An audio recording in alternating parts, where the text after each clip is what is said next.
So we have ended in the last class on question number 3, part B. We are done with it. Now, and we have to start part C. Explain the difference in observations at room temperature when sodium iodide reacts with concentrated sulfuric acid compared to use of sodium chloride. So, if you guys recall, when sodium chloride and concentrated sulfuric acid,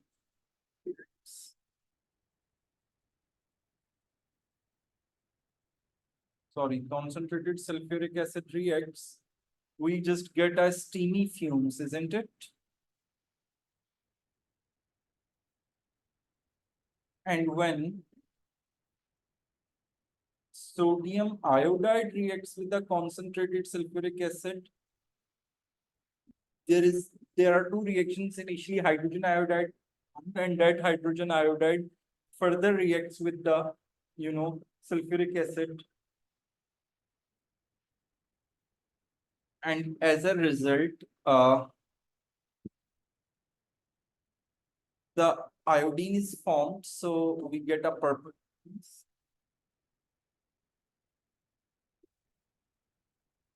over there, or instead we get a black solid, as iodine is solid, so some of the black or gray black solid is observed. So they are not asking you the difference in observation, because they are asking you to explain the difference in observation. So explain the difference in observation is that iodide or sodium iodide is a stronger reducing agent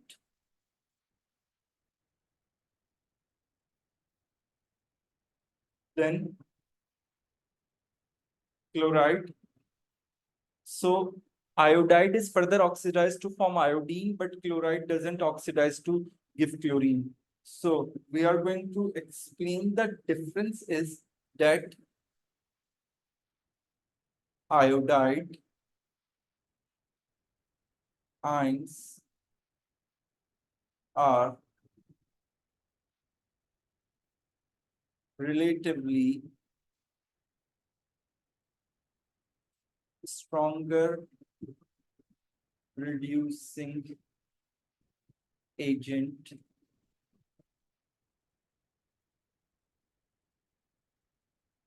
as compared to chloride ion. That's why iodide ions oxidized to iodine, but chloride ions does not oxidized chlorine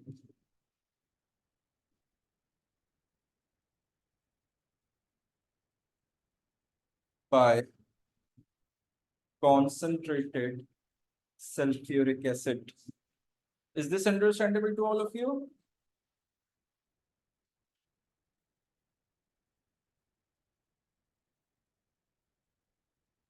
Okay.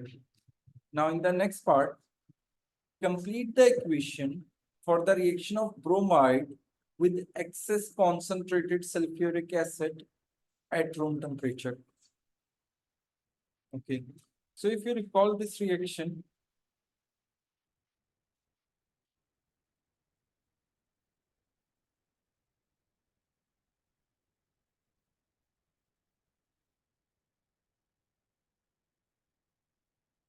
okay, so they have asked you to complete, and they have written the equation in the form of ions. So if you recall, we have, for example, sodium bromide, right? That sodium bromide reacts with sulfuric acid initially to form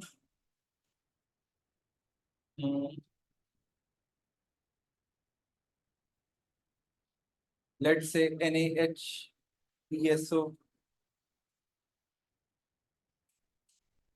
sorry,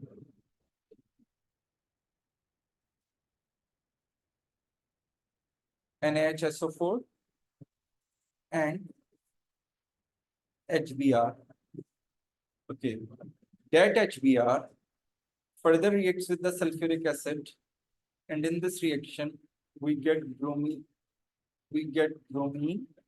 That's what we have studied in the class. Beside bromine, we get sulfur dioxide and we get water. Walaikum assalam, Mohammed. Yeah. Okay. So if I try to make the net equation from this, it would be like this. The hydrogen bromide is going to be,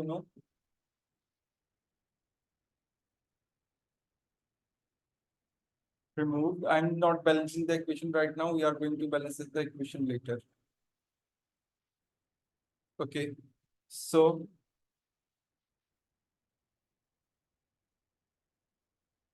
if this is the case, then we got sodium bromide. Okay, it's aqueous because there is only bromide ion as shown. Sulfuric acid,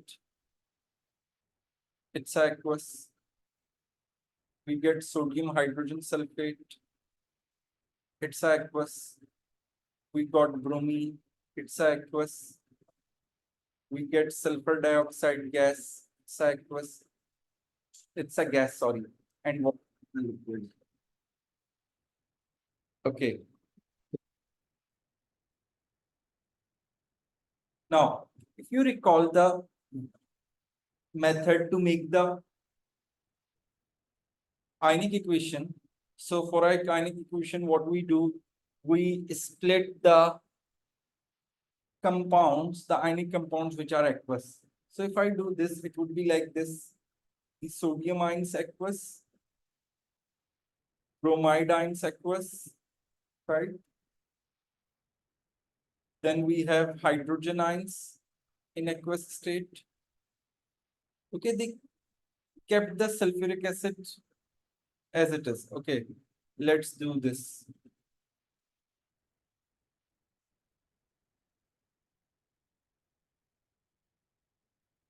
Okay, there are 2 moles of sulfuric acid.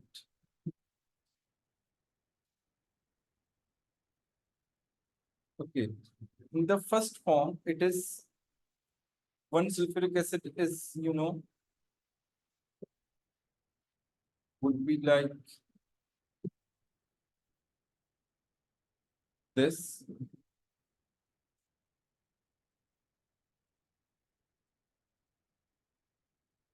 And we just keep the another sulfuric acid. Or you can do one thing, just for a time being, just split the sulfuric acid. So there are 2 moles of sulfuric acid. So we got 4 moles of hydrogen and 2 moles of sulfate. Now, here we got sodium ions as aqueous, hydrogen ions as aqueous, sulfate ions as aqueous. Okay, bromine is an element, so there is no need to, split it because elements won't split it in the ionic equation. Sulfur dioxide gas and water. Now, if you compare the right hand and the left hand side, I'm going to cancel the sodium ions because these are the spectator ions. Okay. I'm going to cancel 1 hydrogen ion and just keep the 3 hydrogen ions over here.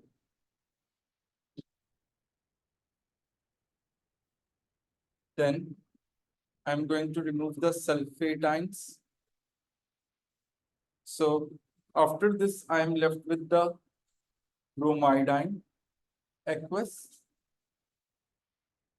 Let's say hydrogen ions aqueous, C.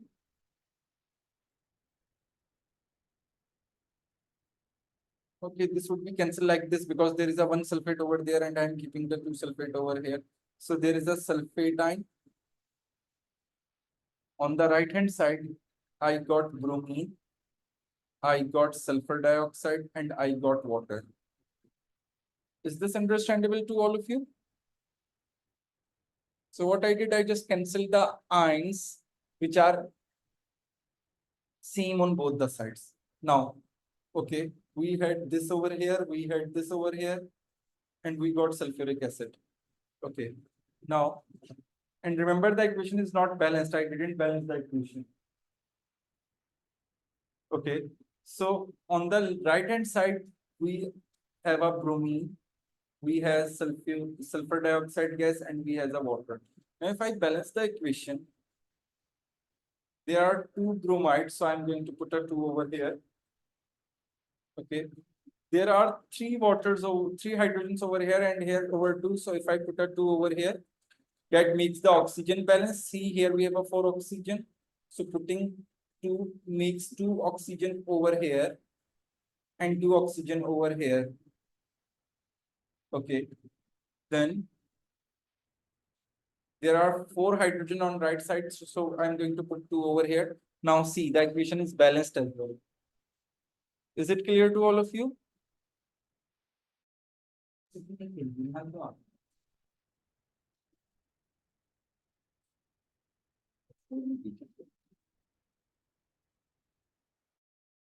Okay.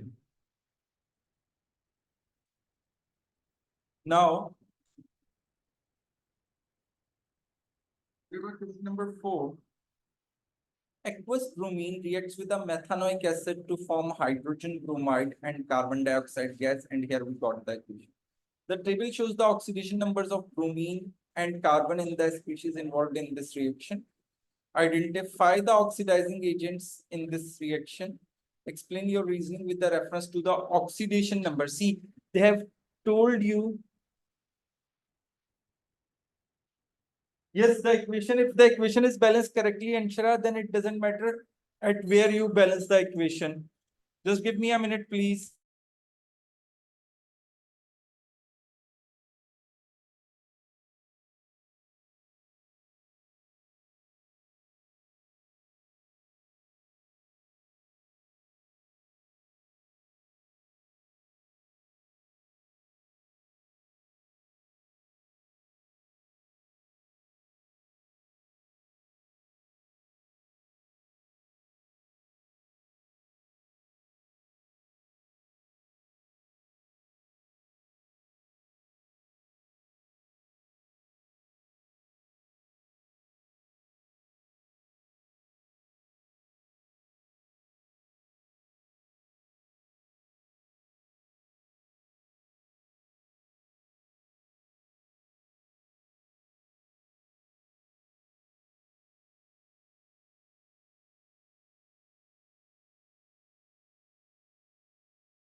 Okay, now question number 4. Yeah. So we have to identify the oxidizing agent and we have to explain in terms of oxidation numbers only. Yes, Hassan, bromine is the oxidation. Yes, very good. Very good, Hassan. So we know that the oxidizing agent is the one which undergoes reduction, and the element which undergoes reduction, its oxidation number is going to decrease. So if you see bromine over here, its oxidation number is 0, and here its oxidation number becomes -1. So it means that bromine is the oxidizing agent. And why? You will write that because its oxidation number decreases. So bromine is an oxidizing agent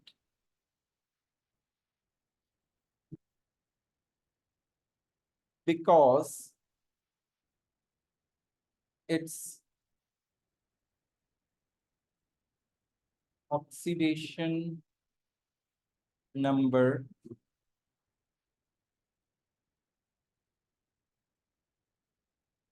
decreases.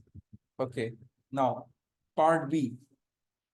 Suggest one change you would observe ignoring temperature changes when bromine reacts with the methanoic acid. So instead of temperature change, yes, very good, Zoha. So we know that bromine is a halogen and its solution is going to be considered as a brown solution or orange solution, right? So the color of the solution changes from orange to colorless because when it becomes a bromide ion, then it becomes colorless. So we will write that the color of solution changes from orange to colorless. Is this clear to all of you?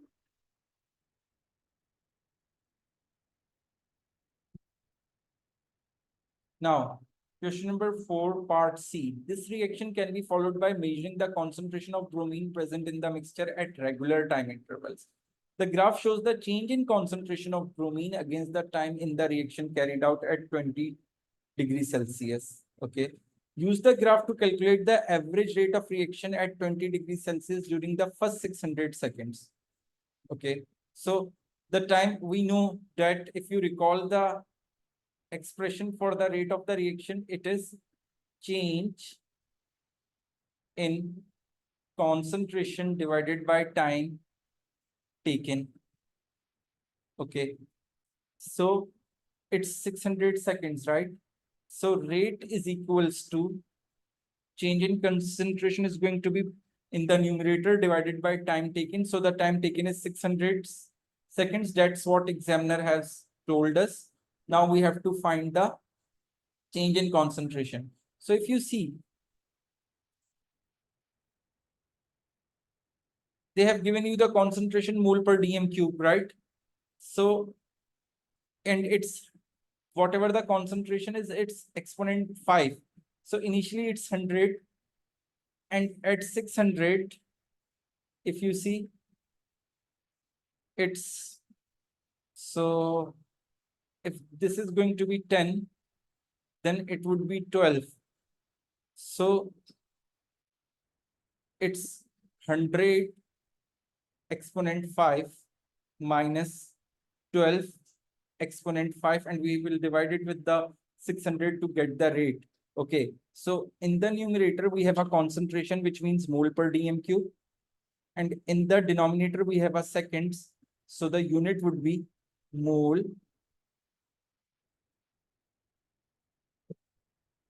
dm cube per second. Now can anyone calculate it and tell me the rate?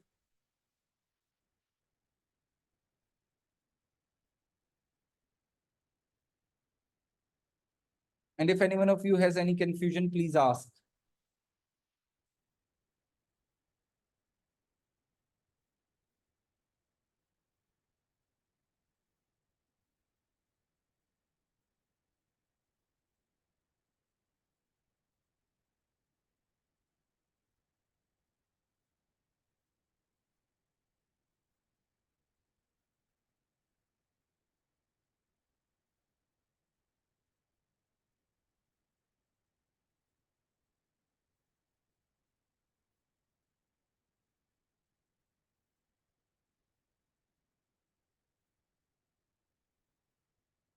Zoha, you have to write the three significant figures.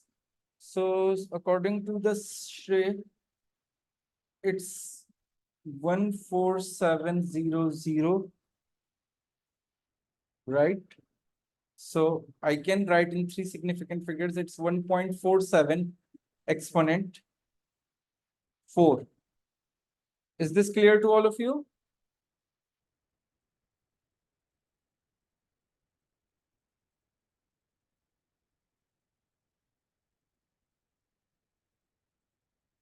Okay, Shre. Hassan is getting 1.47 exponent minus 6.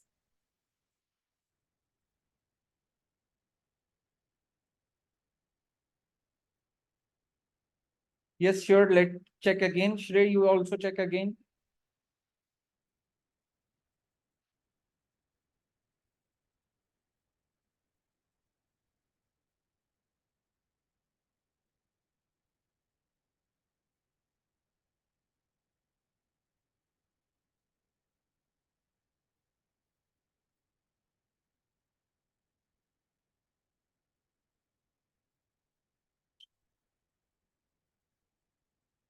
Okay. So it's 1.47 exponent 4. Okay, thank you, Hassan and Shrey. Now, the experiment is repeated at a temperature of 40 degrees Celsius. This relatively small increase in temperature produces a large increase in the reaction rate. So what was the initial temperature? It's 20 degrees Celsius. Okay.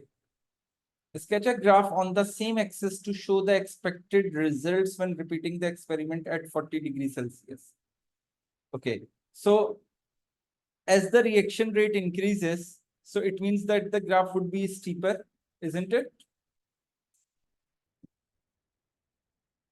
But the change in concentration would remain the same. So if I have to draw on the same axis, it will going to be end over here, but it is going to be like this.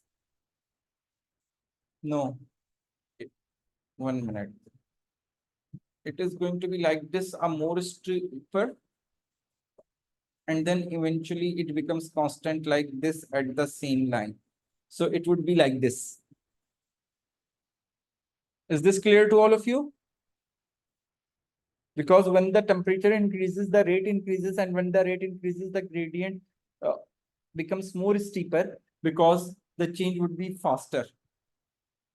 Okay, now next part. The rate of a reaction increases when the frequency of successful collisions between the reactant particles increases. Yes, explain why an increase in temperature produces this effect. So if you recall, increase in temperature leads to increase in the kinetic energy of the particles.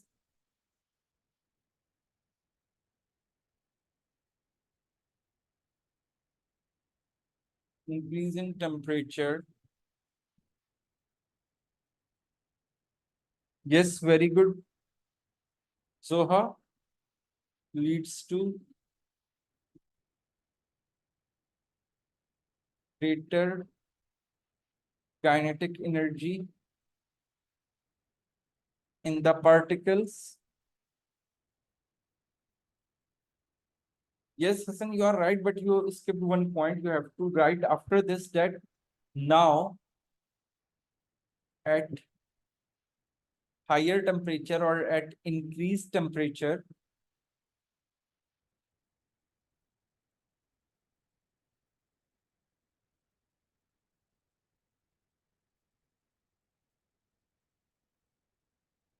more proportion of particles has energy equals to and greater than activation energy. So that's why the frequency of the successful collision increases, because now there will be more number of particles with the energy equals to or greater than activation energy. Okay. Now complete the dot and cross diagram. Okay, and I think it's the most part. Show outer electrons only to show the bonding in methanoic acid. So if you Draw the displayed structure of a methanoic acid. So it is like this, isn't it? A hydrogen bonded with the carbon, and that carbon has a double bond with the O, and a single bond with another oxygen, and oxygen is singly bonded with the hydrogen. Okay. So we know that where there is a single bond, there would be one pair of electron, right? And where there is a double bond, we will make two pairs of electron. Now, among these, only oxygen is the one which has a 6 electrons. Yeah, you can write higher number of successful collisions, but before you have to mention that it is because now more proportion more proportion of the particles have energy equals to and greater than activation energy. That's why, because that's what the thing that you were saying, Shrey and Hassan, they have been stated it over here. So it means you are repeating what the examiner is stated. So you have to clearly tell the reason behind over here, and it's 2 marks. So you have to put 2 points. You have to include 2 points, which will, justify this statement. Okay. So after this, we know oxygen is in group 6. Carbon, group 4 or group 14. Oxygen is in group 16, right? So carbon has a 4 valence electrons and oxygen has a 6 valence electrons. If you see, all the 4 electrons of carbon are involved in bonding, so no electron is left. But for oxygen, as oxygen have a 6 valence electron, and this oxygen shared its 2 of the electrons, so 4 electrons are left. This oxygen also shared only 2 of the electrons, so 4 electrons are left. So we are going to put 2 lone pairs of electrons on this oxygen and 2 lone pair of electrons on this oxygen. Is this understandable to all of you? And see how easy they made it. And it's of 2 marks, and they didn't ask you like this, just providing you this. They have shown the circle and you have to just put the dots and cross in it. Okay. Now, question number 5. Naphtha is a mixture which contains only hydrocarbon molecule. What is meant by the term hydrocarbon? So if you guys recall, compounds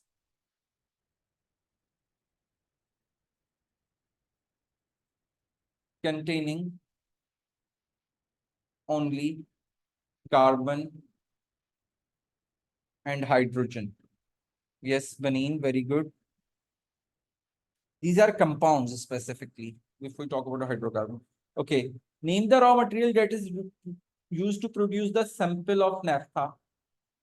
So naphtha or any other, uh, fragment like this, diesel, petrol.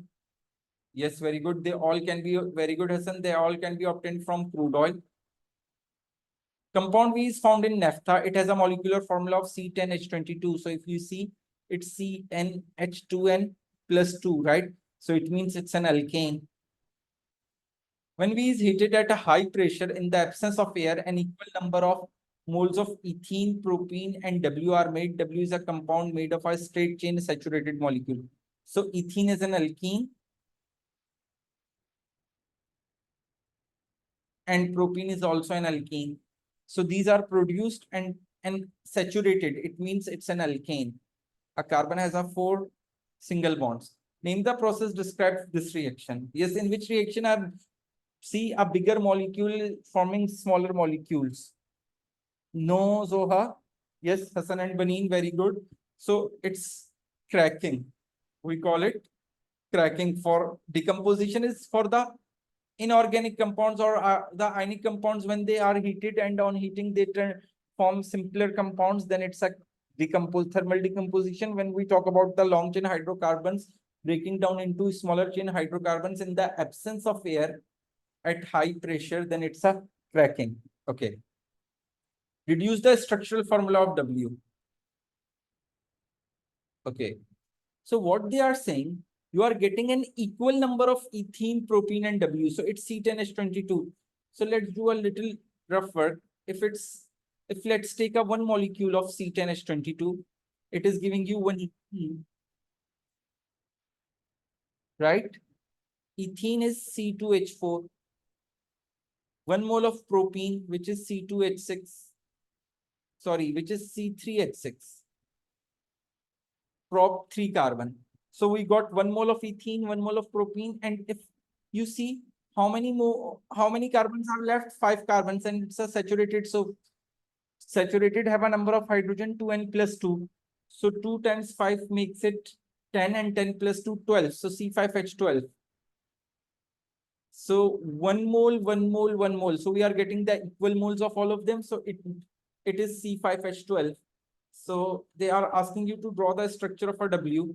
So I can draw it like this: CH3, CH2, CH2, CH2, CH3. So it's the structure of C5H12.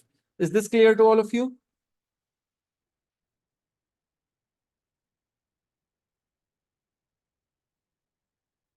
Now, part C of question number 5.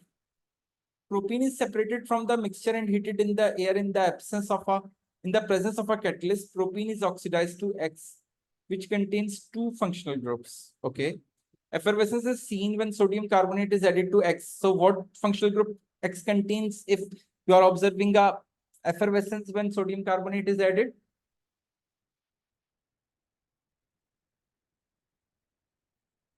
Yes, very good, Shrey. It's carboxylic acid. Baneem, you are wrong. Yes, very good, Hassan. Because alcohol does not gives effervescence with sodium carbonate. Alcohol gives effervescence with sodium metal only. Identify the functional group present in X which is responsible for this observation. So either you can write carboxylic acid, that is correct, or either you can write COOH. Okay. Now, identify the reagent which could be used to show that X contains a carbon-carbon double bond. Include relevant observations. So, how to test the carbon-carbon double bond?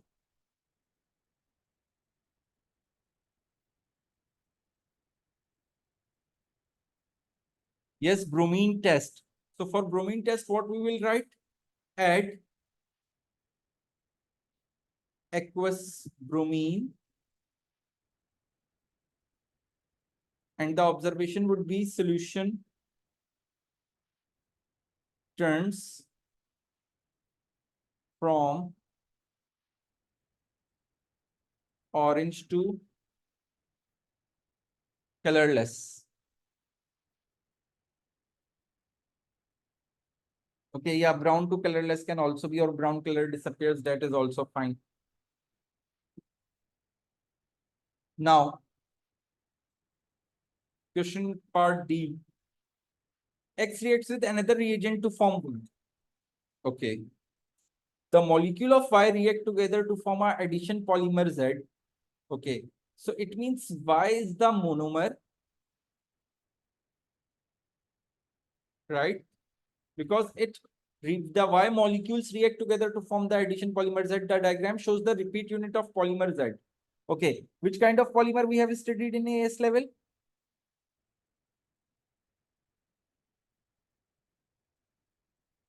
Yes. It's an addition polymer, right? So draw the structure of the formula of the monomer Y. So to make the monomer Y, what we will do, we will remove these two bonds because these are the bonds which are cutting the bracket, right? So I'm going to repeat the whole structure like this. A double bond O over here, O negative, Na positive. And instead of extending the bonds on both the sides, I will make a pi bond over here. So that would be the Y monomer. So whenever they have given you in AS level, they always ask you for the addition polymer. They always provide you the structure of the addition polymer. So what you need to do, you have to just, remove these two bonds which are cutting the brackets. And after removing these two bonds, you have to put a double bond like this. Then it would become a monomer. Is this clear to all of you?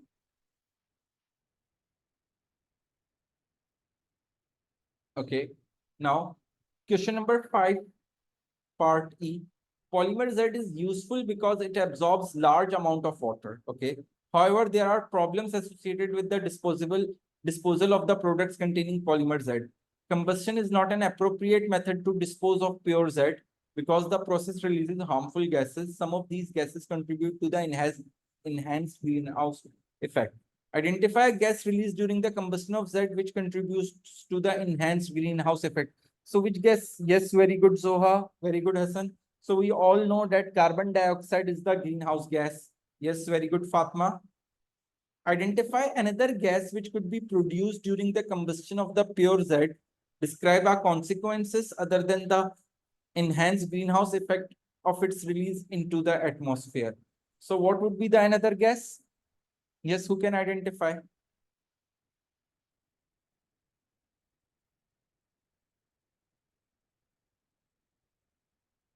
Very good, Hassan. Very good. So isn't it if we are combusting, if we are undergoing combustion, then due to the lesser supply of oxygen instead of carbon dioxide, we got carbon monoxide. And what is its consequence? It's a toxic. There is no nitrogen over here, right, Zoha? So if this element contains a nitrogen, then we can get a NOx. And there is a sodium, and sodium never turns into a gas because it's a metal and it's a metal of a group 1. So it always forms ionic compounds, which are always solid. So see, whenever there is, you remember this, whenever there is carbon dioxide forming, there is a chance that we get carbon, some of the carbon monoxide as well. And we know that carbon monoxide is toxic, it's poisonous, right? Okay. Now we are done. Now the last question, question number 6. Propene C3H6 reacts with water in the presence of an acid catalyst to form an alcohol with the molecular formula C3H8O. Name this type of reaction. Yes, which reaction is it? When an alkene, yeah, hydration is the name of reaction, not the type of reaction, Fatma and Bani.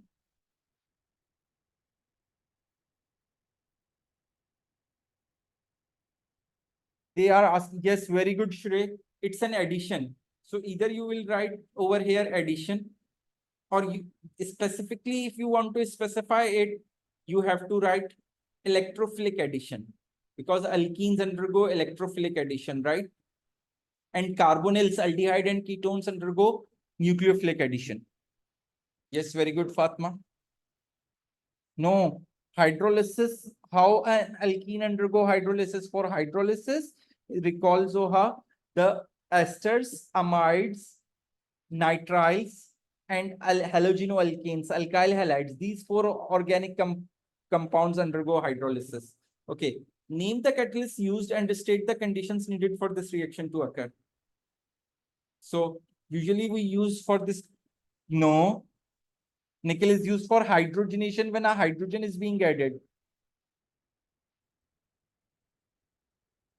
Yes, very good, Banin, but there is no need to, specify the temperature. Yes, very good, Hassan.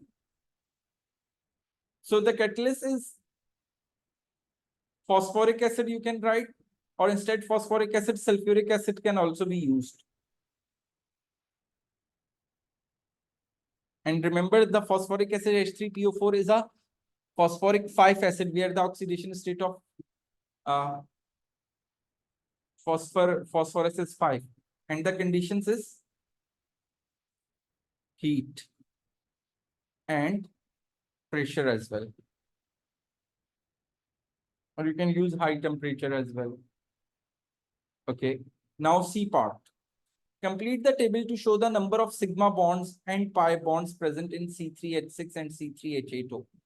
Okay. If you look at C3H6, so it's C3H6. No, sorry.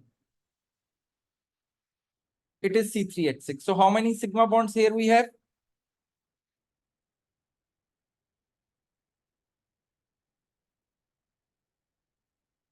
Yes, how many sigma bonds it has? Very good, Shrey. Let me show the sigma bonds with the green color. These all are sigma bonds. So there are 8 sigma bonds. And how many pi bonds over here? There is a 1 pi bond. Now C3H8O. So if you see this general formula, it's Cn H2n plus 2O.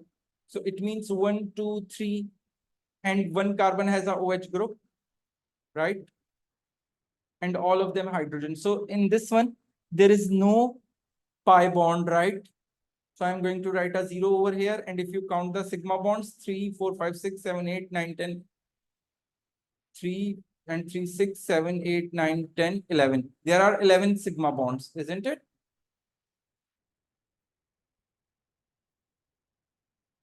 Okay. Now, the reaction of a propene with the water occurs in a two-step mechanism. In step 1, C3H6 reacts with the hydrogen catalyst to form a carbocation. Draw the structure to identify the more stable and less stable carbocations which can be produced, which can be formed in step 1. Explain your answer. So if let me recall alkene, propene, so it is CH3CH double bond CH2. So according to the Markovnikov's rule, if you recall, hydrogen is going to bond to the carbon which has already more carbon.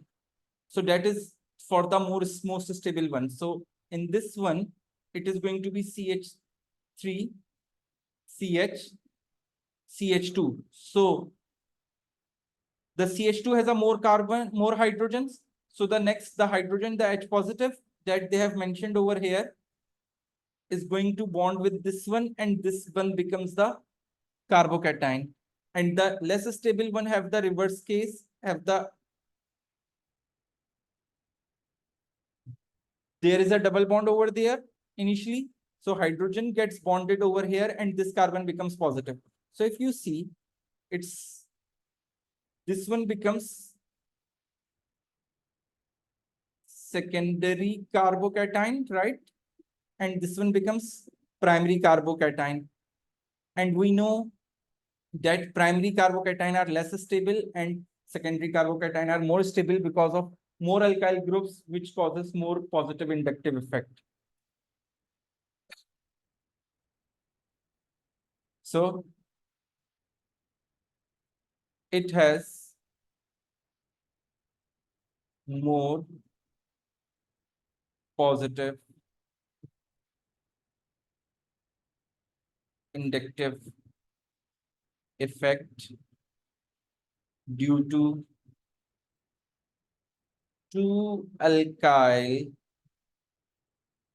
groups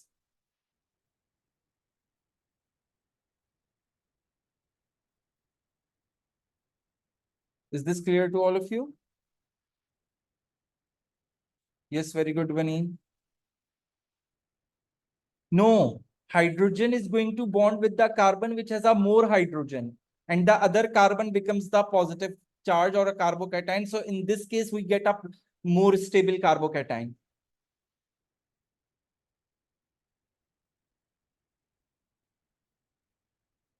Now,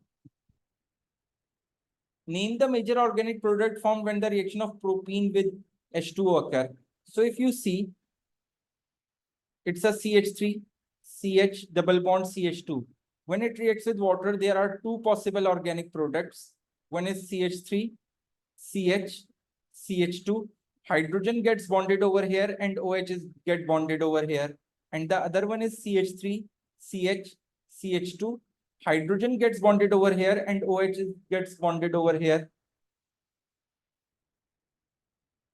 So which one is the major product, the right one or the left one?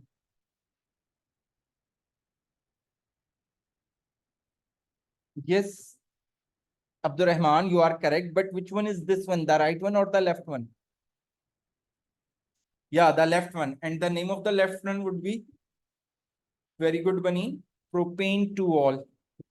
Because see, the hydrogen, it has a 2 hydrogen and it has a 1 hydrogen. So hydrogen got bonded over here and OH got bonded on the other carbon which has a less hydrogen. So it's propane 2-ol. Okay, now 2-bromopropane reacts to form propene, hydrogen bromide and water under certain conditions. Which reaction it can be? Name the type of this reaction. Yes. Very good, Abdurrahman. So it's C2-bromopropane. So if I make the propane and 2-bromo, it is turning into propene, HBr, and water. So if you recall this reaction, it's an elimination. Yes, very good, Hassan.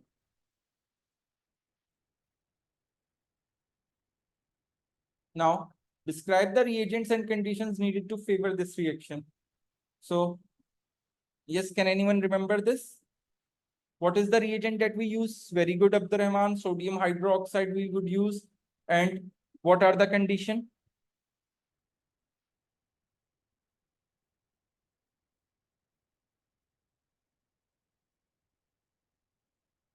No. The ethanolic, yeah, heat would be the condition, but ethanolic solution. Sodium hydroxide would be dissolved in ethanol. So ethanolic solution and heating. We heat it so the reaction would occur. So we are done with this paper. Now in the next class tomorrow, we are going to start a new paper too. So see you everyone tomorrow, and tomorrow I think we have a class from 5 to 6, right? Okay, so take care everyone. Goodbye and Allah Hafiz.